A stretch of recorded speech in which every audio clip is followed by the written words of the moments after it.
বিসমিল্লাহির রহমানির রহিম। ভাই ও বোনেরা, যে যেখান থেকে আমাকে দেখছেন এবং শুনছেন, আপনাদের সবাইকে আমার সালাম, আসসালামু আলাইকুম। আশা করি আপনারা ভালো আছেন, আমিও ভালো আছি। UK property gossip by Tasmina YouTube চ্যানেলের পক্ষ থেকে জানাই শুভেচ্ছা। এখন আপনাদের সাথে যে বিষয়টি নিয়ে কথা বলতে চাচ্ছি সেটা হলো যে আজ গুলশানের সেই বাড়ির কাগজ বুঝে পেলেন খালেদা জিয়া। এটি নিয়ে খবর প্রকাশ হয়েছে সবগুলো পত্রপত্রিকাতেই মোটামুটি। আমার দেশ পত্রিকাতে যেটি বলা হয়েছে যে বিএনপি চেয়ারপারসন ও সাবেক প্রধানমন্ত্রী খালেদা জিয়ার গুলশানের বাড়ির নামজারির কাগজ পৌঁছে দিয়েছে সরকার। বুধবার রাত ৯টার দিকে তার হাতে এ নথি তুলে দেন গৃহায়ন ও গণপূর্ত মন্ত্রণালয়ের উপদেষ্টা আদিলুর রহমান খান।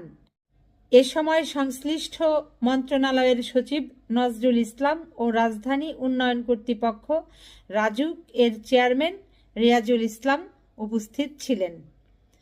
তার মানে বিএনপির চেয়ারপারসন বেগম খালেদা জিয়ার হাতে তার গুলশানের বাড়ির নামজারির কাগজ অন্তর্বর্তী সরকারের যিনি উপদেষ্টা আছেন, গৃহায়ন ও গণপূর্ত মন্ত্রণালয়ের যিনি উপদেষ্টা জনাব আদিলুর রহমান খান, তিনি এই খালেদা জিয়ার বাড়িতে গিয়ে আজ রাত ৯টায় তার বাড়িতে গিয়ে তার হাতে তার এই গুলশানের বাড়ির নামজারির কাগজ পৌঁছে দিয়েছেন। তো খুব ভালো কথা। এটি তো আসলে বোঝা যাচ্ছে যে বর্তমান সরকারের সাথে খালেদা জিয়ার সাথে একটি ভালো সুসম্পর্ক রয়েছে, যে কারণেই তারা এই বেগম খালেদা জিয়ার বাড়ির নামজারির কাগজটি তারা নিজ দায়িত্বে করেছে, করে আবার তার বাড়িতে গিয়ে হাতে হাতে পৌঁছে দিয়েছে। এরপর যেটি বলা হয়েছে যে 1981 সালের 31শে মে রাষ্ট্রপতি থাকা অবস্থায় জিয়াউর রহমানের মৃত্যুর পর তার স্ত্রী খালেদা জিয়াকে রাজধানীর গুলশান এলাকায় 1.5 বিঘা জমির উপর অবস্থিত এই বাড়ি বরাদ্দ দেওয়া হয়। বাড়িটি খালেদা জিয়া গুলশানে ফিরোজা নামের যে বাড়িতে থাকেন সেই বাড়ির কাছেই।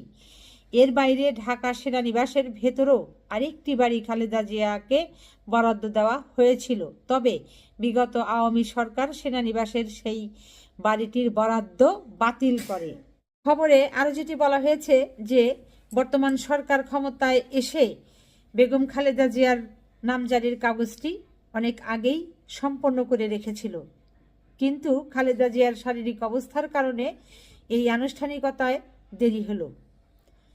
তো এরপর আরও যেটি বলা হয়েছে যে খালেদা জিয়ার সাথে তারা দেখা করতে এসে প্রায় আধা ঘন্টার মতো সেখানে সবাই মিলে অবস্থান করেছিল, তাদের সাথে কথা হয়েছে, এরপর তারা চলে গেছেন।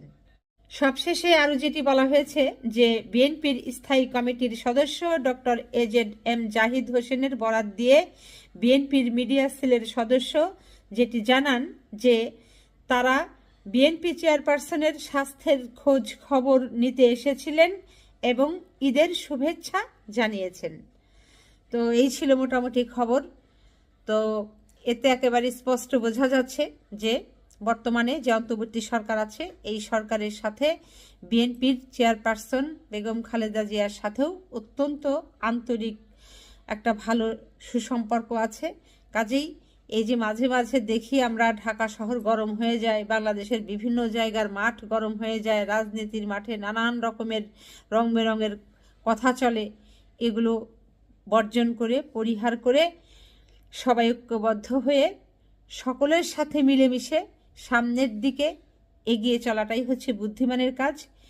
তাতে করে বাংলাদেশের উন্নতি হবে, বাংলাদেশের মানুষের উন্নতি হবে।